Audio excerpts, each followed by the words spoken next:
الحمد لله وكفى والصلاة والسلام على رسوله المصطفى وعلى آله المجتبى أما بعد فأعوذ بالله من الشيطان الرجيم بسم الله الرحمن الرحيم قل ادعوا الله أو ادعوا الرحمن أيما تدعوا فله الأسماء الحسنى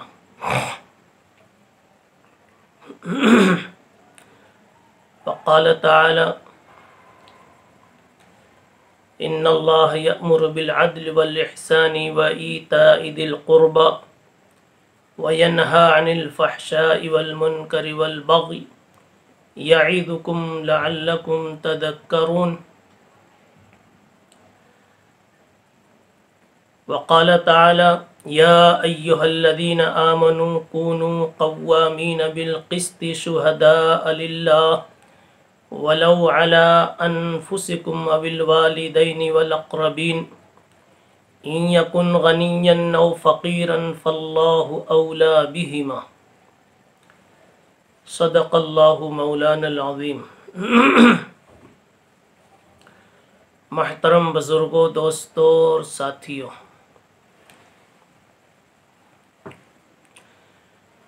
اللہ جل جلالہ و عم نوالہ کی صفات عالیہ میں اور آپ کے اسماء حسنہ میں ایک بڑا اہم نام العدل ہے، جس کے تعلق سے پچھلی مجلس میں گفتگو کی جا چکی ہے۔ اللہ کا یہ نام اتنا پیارا ہے کہ اس نام کی بنیاد پر اگر غور کیا جائے تو سارے عالم کا نظام اور سارے عالم کا امن و امان اسی نام کی برکت سے برقرار نظر آتا ہے۔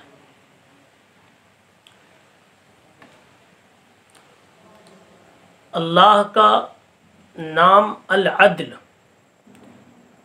جب تک اس کی تجلیات پائی جاتی رہیں اور بندوں پر اس کے اثرات ہوں، معاشرے پر اس کا اثر ہو، پھر بے چینی کا کوئی سوال نہیں، کسی کو کسی سے شکایت نہیں ہو سکتی۔ اور جس قدر معاشرے کو اس نام کی برکت سے دوری ہوگی، اسی قدر بے چینیاں، بے قراریاں، پریشانیاں، شکایتیں وجود میں آئیں گی۔ آج ہر لب پر شکوہ ہے، ہر دوست کو اپنے دوست سے شکوہ ہے، بھائی کو بھائی سے شکوہ ہے، پڑوسی کو پڑوسی سے شکوہ ہے، پارٹنر کو پارٹنر سے شکوہ ہے، رشتہ داروں کو رشتہ داروں سے شکوہ ہے، ایک ماتحت کو اپنے سرپرست سے شکوہ ہے، ایک ملازم اور نوکر کو اپنے آقا سے شکوہ ہے، اور ایسے ہی ہر آقا کو اپنے ملازموں سے شکوہ ہے، ہر سرپرست کو اپنے ماتحت سے شکوہ ہے، یعنی دونوں طرف سے شکایت ہی شکایت ہے۔ اولاد کو والدین سے، والدین کو اولاد سے آج شکایت ہے۔ میاں بیوی جیسے پھول کے رشتے، ان میں بھی دونوں طرف سے شکوہ شکایت کثرت سے پائی جاتی۔ یہ صرف اس لیے کہ اللہ کے نام العدل کا معاشرے پر جو اثر ہونا چاہیے تھا وہ اثر نہیں باقی رہا تو اس نام کی وجہ سے جو خوبصورت نتیجہ آنا چاہیے تھا وہ خوبصورت نتیجہ بھی معاشرے کو نہیں ملا. اور خوبصورت نتیجہ یہی تھا کہ معاشرے میں چین ہو، کسی کو کسی سے کوئی تکلیف نہ ہو، کسی کو کسی سے کوئی شکایت نہ ہو. کسے را با کسے کارے نباشد. گزشتہ ایک دن کی گفتگو سے یہ بات سمجھ میں آئی تھی کہ عدل کہا جاتا ہے ایتاؤ کل ذی حق حقہ کو، ہر صاحب حق کا حق دے دیا جاوے. اب ظاہر سی بات ہے کہ جب حق والے کو حق مل جائے گا اب شکایت کی کوئی جگہ باقی نہیں رہ جاتی. اگر اب کسی کو شکایت ہے تو اس کی اپنی ذاتی پریشانی، اس کے اپنے جہل کی، اپنی عناد کی، اپنی بد فکری کی، بدگمانی کی شکایت، اور اس کا کوئی علاج نہیں ہو سکتا. عدل کا حاصل ہے ہر صاحب حق کا حق دے دیا جاوے. اسی لیے قرآن مجید میں جو آیت آئی ہے عدل پر مشتمل، ان اللہ یأمر بالعدل والاحسان، اللہ تعالیٰ عدل کا حکم دیتا ہے. اس آیت میں 6 باتیں کہی گئی ہیں. ان اللہ یأمر بالعدل والاحسان وایتاء ذی القربى وینہی عن الفحشاء والمنکر والبغی. 6 باتیں، ایک عدل ہے، احسان ہے، رشتہ داروں کے ساتھ اچھا کرنے کا حکم ہے، اور 3 باتیں رکنے کی ہیں. عن الفحشاء والمنکر والبغی. فحشا بے حیائی کا کام، منکر گناہوں کا کام، البغی سرکشی کا کام. یہ 3 کام تو بچنے کے ہیں اور 3 کام کرنے کے تھے. ان 6 احکام کو اگر روئے زمین پر ڈھنگ سے نافذ کر دیا جاوے تو پورے روئے زمین پر امن و امان کی فضا قائم ہو جائے. محبت کا، آپسی مرحمت کا، شفقت کا، ہمدردی کا، ایک دوسرے کے ساتھ بھائی چارگی کا، ایک دوسرے کے غم میں شریک ہونے کا، ایک دوسرے کی خوشی کو اپنی خوشی سمجھنے کا ایک بہترین حسین ماحول تیار ہو جاوے. دوسرے لفظوں میں کہہ سکتے جنت کا ایک نقشہ روئے زمین پر نظر آنے لگے. ایک صحابی ہیں اقسم ابن سیفی رضی اللہ تعالی عنہ، ان کے اسلام لانے کا ذریعہ یہی آیت بنی. کہنے لگے اس آیت میں اتنی جامعیت ہے کہ اتنی جامع آیت کسی بندے کا بنایا ہوا کلام یہ نہیں ہو سکتا. ان کے کان میں جب آواز پڑی، علامہ ابن کثیر رحمۃ اللہ علیہ نے اپنی تفسیر میں لکھا ہے کہ ان کے کان میں جب آواز پڑی کہ محمد رسول اللہ صلی اللہ علیہ وسلم نے نبوت کا دعویٰ کیا ہے تو انہوں نے آپ کی ذات اور صفات اور اخلاق اور تعلیمات کی تفصیلات جاننے کے لیے خود حاضر ہونے کی کوشش کی. انہوں نے سوچا کہ میں خود حاضر ہو کر پہلے دیکھوں، جانچوں، جو کچھ میرے پاس علم ہے اس کی روشنی میں سمجھوں کہ محمد صلی اللہ علیہ وسلم کا دعویٰ کتنا صحیح ہو سکتا ہے. یہ محمد واقعی نبوت کے مقام پر فائز ہونے کے قابل ہے، ان کی باتیں نبوت سے میل کھا رہی ہیں. خود حاضر ہونا چاہتے تھے، لیکن چونکہ اپنے قبیلے کے بڑے تھے، سردار تھے، لوگوں نے کہا آپ نہ جائیں، آپ پہلے اپنا آدمی بھیج دیں، وہ آ کر کے کچھ آپ کو خبر کرے، پھر بعد میں اگلا قدم اٹھائیں. تینوں نے 2 آدمیوں کو اپنا قاصد بنا کر کے محمد الرسول اللہ صلی اللہ تعالی علیہ وسلم کی خدمت میں بھیجا. یہ 2 آدمی حاضر ہوتے ہیں اور آ کر کے سوال کرتے. انہوں نے ظاہر کیا ہم کسی کے بھیجے ہوئے ہیں، آپ کے سلسلے میں معلومات لینے آئے ہیں۔ انہوں نے 2 سوال کیا، سوال بھی بڑا جامع تھا اور جواب تو اس سے بھی جامع تھا۔ ان لوگوں کا سوال یہ تھا، من انت وما انت، اے محمد آپ کون ہیں، وما انت آپ کی صفات یا آپ کا تعارف کیا ہے، آپ کون ہیں، کس کے بیٹے ہیں، آپ کی ذات کیا، کس قبیلے کس خاندان سے تعلق رکھتی ہے، وما انت آپ کی صفات کیا ہے۔ بس 2 سوال کیا، آپ اپنی ذات کا تعارف دیجئے، اپنی صفات کا تعارف دیجئے۔ حضور پاک علیہ السلام نے اپنا تعارف صرف ایک لفظ میں دے دیا، میں محمد ابن عبداللہ ہوں۔ آپ چاہتے تو اس وقت اپنے خاندان کی اور عالی نسب کی بلندیاں سناتے، آپ نے کچھ نہیں، صرف کہا میں محمد ابن عبداللہ ہوں۔ یہ تو میں بندہ ہونے کے اعتبار سے، میری ذات کی حیثیت سے میرا تعارف۔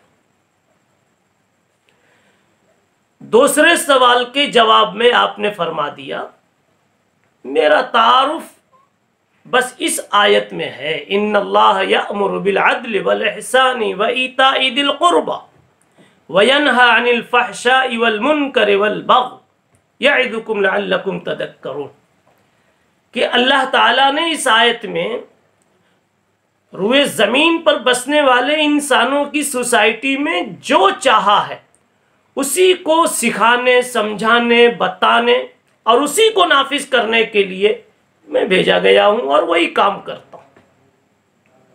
بس یہ میرا پورا کام ہے، میرا مشن ہے، میری صفات ہے، میرا میدان ہے، میری خدمات ہے۔ وہ دونوں قاصد یہ جواب لے کر چلے گئے۔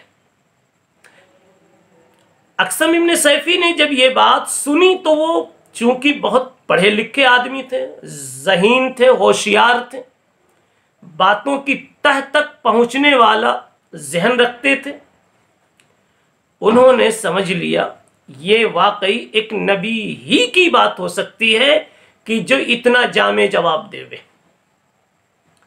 چنانچہ انہوں نے اسی جواب سے اور اسی آیت سے متاثر ہو کر کے اسلام قبول کر لیا۔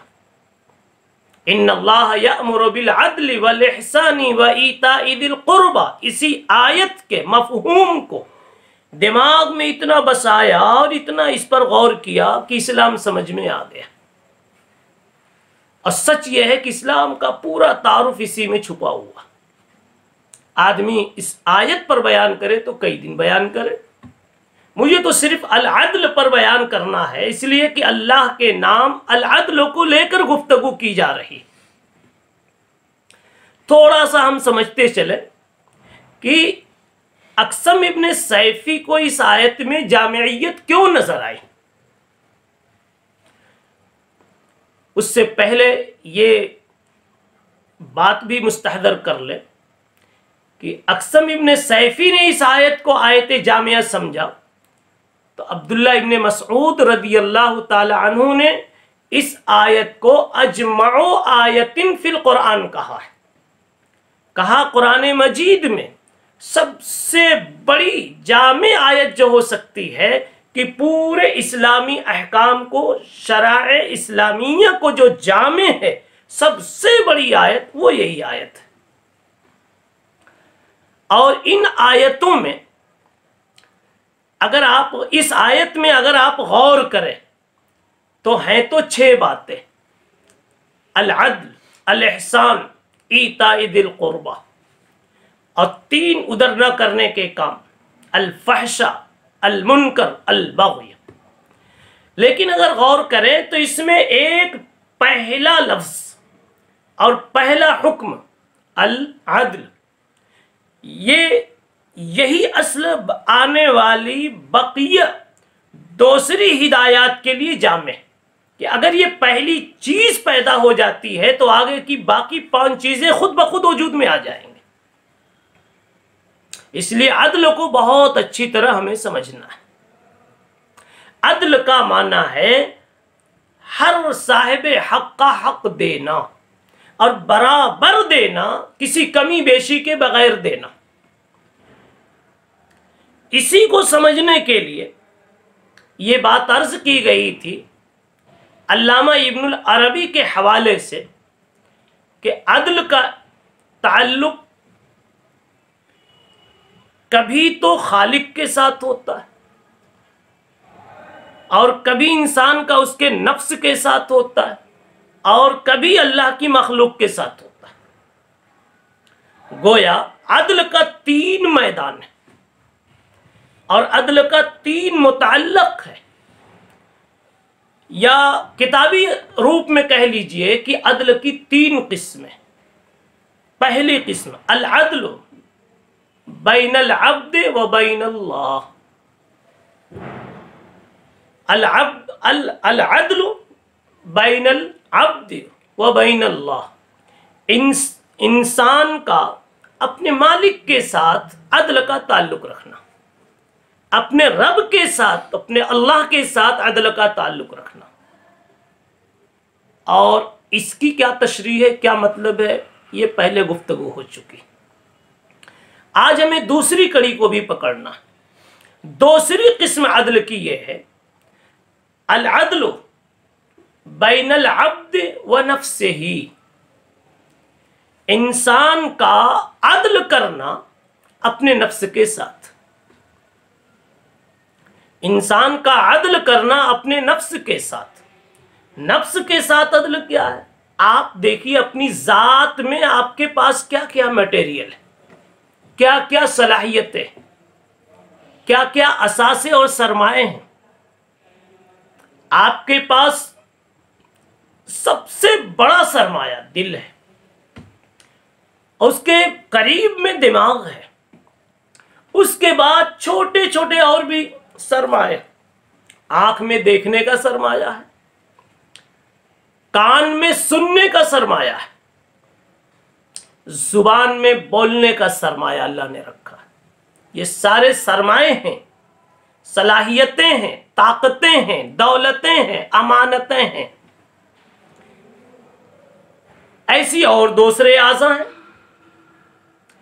اب عدل کو فٹ کیجئے کہ آپ اپنی ذات کے ساتھ عدل کریں، اس کا مطلب یہ ہوتا ہے کہ جتنے یہ آپ کے اندر میں اللہ نے سرمائے رکھے اور جس قدر صلاحیتیں رکھی، ہر صلاحیت کا احترام کیجئے اور ہر صلاحیت کا حق ادا کیجئے، ہر صلاحیت کو خوش کیجئے۔ سچ ہے کہ اگر اسی کو پھیلایا جائے تو آپ کو سمجھ میں آ جائے کہ اگر صرف ہم اپنی ذات میں پائی جانے والی صلاحیتوں کو صحیح استعمال میں لانے لگیں تو ہمارا معاشرہ خود بخود سدھر جائے گا، معاشرے میں خود بخود خوشگواری پیدا ہو جائے گی۔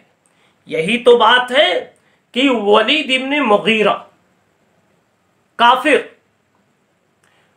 قرآن مجید کا منکر، محمد الرسول اللہ صلی اللہ علیہ وسلم کی نبوت اور رسالت کا منکر بلکہ دشمن، لیکن جب اس کے سامنے یہ آیت پڑھی گئی ان اللہ یأمر بالعدل، اور ظاہر سی بات ہے کہ وہ عربی انسان تھا، عربی زبان کا ماہر تھا، اس نے جب العدل پر غور کیا اور بقیہ کے دوسرے اجزاء پر غور کیا تو اس کا دماغ سب کچھ دیکھنے لگا، سمجھنے لگا، محسوس کرنے لگا کہ کتنی پیاری تعلیم اس میں چھپی ہوئی ہے۔ اس نے کہہ دیا قسم کھا کر کے واللہ واللہ ان فیہ لحلاوہ وان علیہ لطلاوہ۔ اس کلام میں بڑی مٹھاس ہے۔ کہتا ہے اللہ کی قسم ان اللہ یأمر بالعدل والاحسان وایتاء ذی القربى، اس آیت میں کتنی مٹھاس ہے اور کتنی تازگی مضمون کی، کتنی کشش پائی جاتی ہے، طبیعت جس کو خود بخود لپک کر قبول کر لے۔ واللہ ان فیہ لحلاوہ وان علیہ لطلاوہ۔ بڑا پیارا کلام ہے، یہ ماننے پر مجبور ہو گیا، اور اس نے یہ بھی کہہ دیا وَإِنَّ أَصْلَهُ لَمُورِقٌ وَإِنَّ أَعْلَاهُ لَمُثْمِرٌ۔ مطلب یہ کہ اس عبارت کا مطلب وہ یوں سنانا چاہتا ہے، یاد رکھو ہم سب تو مل کر کے اس قرآن کو اور آیتوں کو، سورتوں کو دبا رہے ہیں، لیکن وَإِنَّ أَصْلَهُ لَمُورِقٌ، کتنا بھی دباؤ گے، جب گٹھلی زمین میں پڑ گئی ہے تو دیر سویر درخت بن کر رہے گی، وہ گٹھلی درخت کی شکل میں آ کر رہے گی، اس کے پتے بھی آئیں گے، تنے بھی آئیں گے، پھل بھی آئیں گے۔ دبانے والوں کب تک دباتے رہو گے؟ مٹی پھینکنے والوں کب تک پھینکتے رہو گے؟ حقیقت کا اعتراف کیا اس نے، وَإِنَّ أَصْلَهُ لَمُورِقُ وَإِنَّ أَعْلَاهُ لَمُثْمِرُ، اور پھل بھی آ کر رہے گا۔ کہہ دیا تھا اتنی پیاری تعلیم جس مذہب میں ہو، اس مذہب کو دفن کرنا، اس مذہب کو ختم کرنا یہ ہو ہی نہیں سکتا۔ دفن کرنے والے دفن ہو جائیں گے، ختم کرنے والے ختم ہو جائیں گے، لیکن نہ یہ مذہب ختم ہوگا، نہ مذہب کو لے کر آنے والا ختم ہوگا، اور نہ مذہب جس کتاب سے سمجھ میں آیا ہے نہ وہ کتاب کبھی ختم ہوگی۔ اس آیت میں کتنی شان، اور اسی لیے حضرت عمر ابن عبد العزیز رحمت اللہ علیہ نے اپنے دور سے جمعہ کے خطبے کے ساتھ اس کو جوڑ دیا۔ یہ کہیں حدیث سے نہیں ثابت ہے کہ جمعہ کے خطبے میں اس کو پڑھنا ضروری ہے۔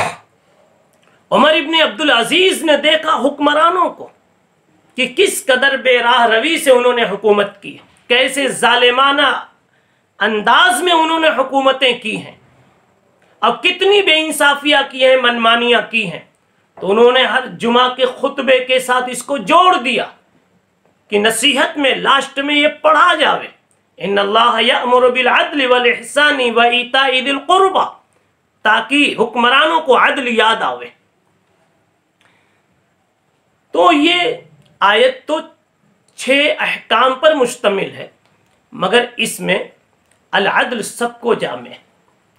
عدل کی دوسری قسم پر بات چل رہی ہے کہ آدمی اپنے نفس کے ساتھ عدل کرے۔ نفس کے ساتھ عدل کی شکل یہ ہے کہ نفس کے ساتھ کوئی ایسا معاملہ نہ کرے کہ نفس کو تکلیف ہو، نفس کو پریشانی لاحق ہو۔ اب انسان کے نفس کو، یعنی انسان کی ذات کو کوئی پریشانی نہ ہو، شریعت اس سے بھی روکتی ہے۔ آپ خود اپنی ذات کے مالک نہیں ہیں، مالک تو اللہ۔ یہ ہاتھ پاؤں آپ کے اجزاء ہیں، اعضاء ہیں، آپ کی ذات کے ارکان ہیں، آپ ان کے مالک نہیں ہیں۔ مالک نہیں ہیں تو آپ کو ان کے ساتھ بھی انصاف کرنا، اور انصاف جب کریں گے تو اپنی ذات کو 2 تکلیفوں سے بچائیں گے۔ انسان کی ذات کی 2 تکلیف ہے، ایک تکلیف دنیاوی اور ایک تکلیف اخروی۔ اب جب عدل کرنا آئے گا اپنی ذات کے ساتھ تو دنیا کی تکالیف سے بھی اپنی ذات کو بچائیں گے، اور آخرت کی تکالیف سے بھی اپنی ذات کو بچائیں گے۔ دنیا کی تکلیف سب سے بنیادی بات یہ کہ کسی انسان کو خودکشی کا کبھی خیال نہیں پیدا ہوگا۔ کتنی پیاری آیت ہے، گویا اس آیت میں خودکشی کرنے کو بھی حرام کر دیا گیا۔ کیوں؟ اگر انسان خودکشی کرتا ہے اور خود سے اپنی جان لے کر کے، قتل اپنے کو کر کے مر جاتا ہے، تو حدیث پاک میں فرمایا گیا ہے کہ جو جس انداز میں خود اپنی جان لیتا ہے اسی انداز میں وہ ہمیشہ مصیبت میں گرفتار رہے گا۔ مثلا آگ میں کود کر اگر کوئی مر گیا تو فرصت نہیں ہو گئی، مرنے کے بعد اب ہمیشہ وہ آگ میں جلتا ہی رہے گا۔ اللہ وہی سزا دیں گے کہ ہمیشہ اس کے سامنے آگ ہوگی، وہ اس میں کودایا جائے گا، وہ کودے گا، جلے گا، تڑپے گا، پھر نکالا جائے گا، پھر کودے گا، پھر تڑپے گا۔ کوئی اگر زہر پی کر کے مرا ہے تو جس زہریلے مادے سے مرا ہے وہی گھونٹ اس کو بار بار وہاں پلایا جائے گا۔ اور وہ مسلسل خالدم مخلدن فیہا، ہمیشہ اس مصیبت میں رہے گا۔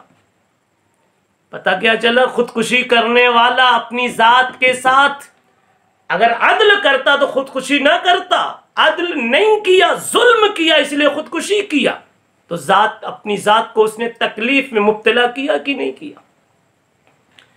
دنیا کے اعتبار سے بھی اور آخرت کے اعتبار سے ہوا۔ دنیا کے اعتبار سے یہ کہ اس کی جان گئی، یا اپنے کو قتل کیا تو جو تکلیف ہوئی وہ تکلیف ہوئی، اور آخرت کے اعتبار سے یہ کہ مسلسل اس کو آخرت میں اس تکلیف میں بھگتنا پڑے گا۔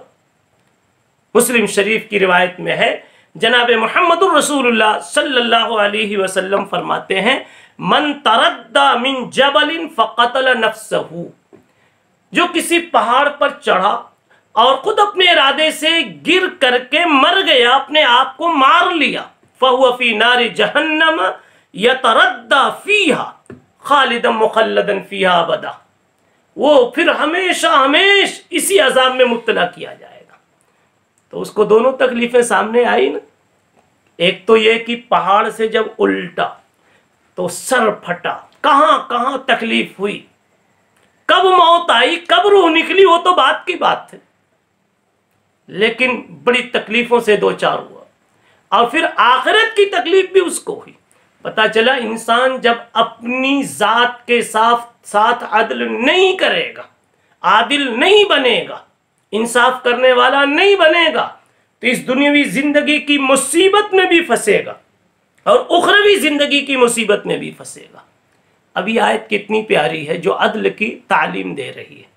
لوگوں عدل کرو، ابھی یہ نہیں کہا جا رہا ہے کس کے ساتھ کرو، ارے اپنی ذات کے ساتھ کرو نا۔ اور بھی ذرا دیکھیے یہ آیت، اگر انسان کا اس پر عمل ہو تو اپنی کسی صلاحیت کو غلط جگہ استعمال نہیں کرے گا۔ مثلا یہ ہاتھ کمانے کے لیے اللہ نے دیا ہے، نہ کہ چوری کرنے کے لیے۔ عدل یہ ہے کہ جس مقصد کے لیے ہاتھ بنا ہے اسی مقصد میں اس کا استعمال کیا جائے۔ اب انسان عدل نہیں کر رہا ہے، کمائی نہیں کر رہا ہے، بلکہ اس کے ساتھ ظلم کر رہا ہے، عدل کی ضد ظلم کر رہا ہے، تو اس ہاتھ سے اب چوریاں کرتا ہے۔ اب ظاہر سی بات ہے کہ جب چوری کرے گا تو کبھی تو پکڑ جائے گا اور یہ ہاتھ کاٹا جائے گا، یہ ہاتھ کاٹا جائے گا۔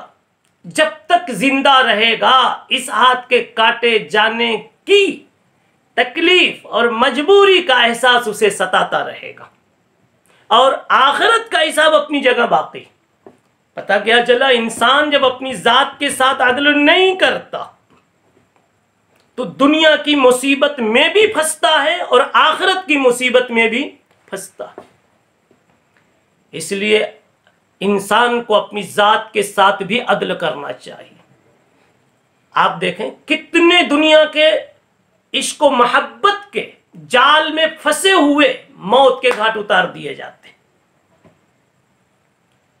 یہ نگاہوں کا مسئلہ ہے، نگاہ نے ایک جال میں پھانس دیا آپ کو، ایک خوبصورت جال آپ کو نظر آ گیا، آپ کی عقل بھی اب کام نہیں کر رہی، اس آنکھ کا آپ نے استعمال غلط کیا، اپنی ذات کے ساتھ آپ نے غلط استعمال کیا، اس کے نتیجے میں آپ کو ایک تو اس عشق کی بے چینی نے آپ کو پریشان کر دیا، نیند اجاڑ دی، خاندان کی عزتیں خراب کر دی، مال برباد کر دیا، اور تھوڑے وقفے کے بعد جب آپ پکڑے گئے تو آپ لوگوں کے بیچ ذلیل بھی ہوئے، ڈنڈے بھی برسائے گئے، بسا اوقات جیل تک بھی جانا پڑا، اور کبھی ایسا بھی ہو سکتا ہے کہ آخری سانس تک کی سزا آپ کے اوپر آ جاوے، ایسے بھی کیسز ہو جاتے ہیں۔ اور اس عشق و محبت کی اور آنکھ کی اس جال سازی کے نتیجے میں اور غلط استعمال کے نتیجے میں انسان پاگل بھی ہو جاتا ہے۔ پتہ کیا چلا؟ ذات کے ساتھ عدل کرنا، انصاف کرنا، ان ساری پریشانیوں سے بچانے کا سامان ہے۔ جبھی تو اہل عرب نے اس آیت کو سن کر کے دل میں جگہ دی، عثمان ابن مظعون ایک صحابی ہے، حضرت عثمان ابن مظعون رضی اللہ تعالیٰ عنہ کہتے ہیں میرے ایمان لانے کا قصہ یہ ہے کہ شروع میں نے ایمان قبول کیا، لیکن ایسے ہی شرما شرمی میں دیکھا دیکھی میں قبول کر لیا تھا، اندر سے ابھی نہیں قبول کیا تھا۔ لیکن ایک دن میں حضور پاک علیہ الصلوۃ والسلام کے پاس تھا، ایمان والوں میں مانا جاتا تھا۔ اس دن میں نے دیکھا کہ آپ کے اوپر وحی آ رہی ہے۔ آپ جب وحی کے اخذ سے فارغ ہوئے، وحی لے کر فارغ ہوئے، تو آپ نے ہم کو سنایا اور یہی آیت سنائی، ان اللہ یأمر بالعدل والاحسان وایتاء ذی القربى۔ اس آیت پر جو میں غور کرنے لگا تو واقعی اتنی جامعیت اور ایک انسانی زندگی کے لیے اتنی جامع ہدایت، کامل ہدایت پر مشتمل آیت، اور انسانی امن و امان کے لیے اس قدر بہترین آیت کہ میں سوچ نہیں سکتا تھا۔ بس اس آیت کو سن کر کے آج میرا ایمان دل میں مضبوط ہوا۔ تو یہ جو تفصیل کی جا رہی ہے، تفسیر کی جا رہی ہے، تشریح کی جا رہی ہے، وہ اس لیے تاکہ ہم سمجھیں کہ عادل ہونا کتنی بڑی چیز ہے۔ انسان کو اپنی ذات کے ساتھ عدل کرے۔ دیکھیے ذات کے ساتھ عدل، کبھی انسان اپنی ذات کو بہت تھکاتا ہے، بہت تھکاتا ہے، لیکن تھکانے کے بعد جو کمایا اس نے، اس کمائی کو اس طرح برباد کر دیتا ہے کہ واقعی اس ذات کا اس نے احترام نہیں کیا۔ مثلا بڑی محنتوں سے کمایا، 18 گھنٹہ دن میں جاگ کر ڈیوٹی کی، کمایا، کتنا تھکایا، پاؤں کو تھکایا، نیند کی قربانی دی، کھوپڑی کو تھکایا، ٹینشن سے دلوں کو تھکایا، ہاتھ پاؤں کو تھکایا، نیند کے تقاضے کی قربانی دی، بدن کو تھکایا، پھر کہیں 1 لاکھ 2 لاکھ 10 لاکھ کا آدمی بنائیے، اس قدر تھک کر، مگر اس نے کمائے ہوئے اس مال کو نہ تو بیت اللہ میں لگایا، نہ مدرسوں میں لگایا، نہ خانقاہ میں لگایا، نہ غریبوں یتیموں کی مدد میں لگایا، اس نے عیاشیوں میں لگا دیا، اس نے فضول خرچیوں میں لگا دیا، اس نے بلا وجہ کا خرچہ شادیوں میں پانی کی طرح بہا دیا، اس نے شوبازیوں میں اور تفریح گاہوں میں سارا خرچ کر ڈالا، بلکہ گناہوں کی جگہوں میں، عشق بازیوں میں ختم کر ڈالا۔ اب بتاؤ، نفس کی یہ صلاحیتیں کیا اللہ نے اسی لیے دی تھی؟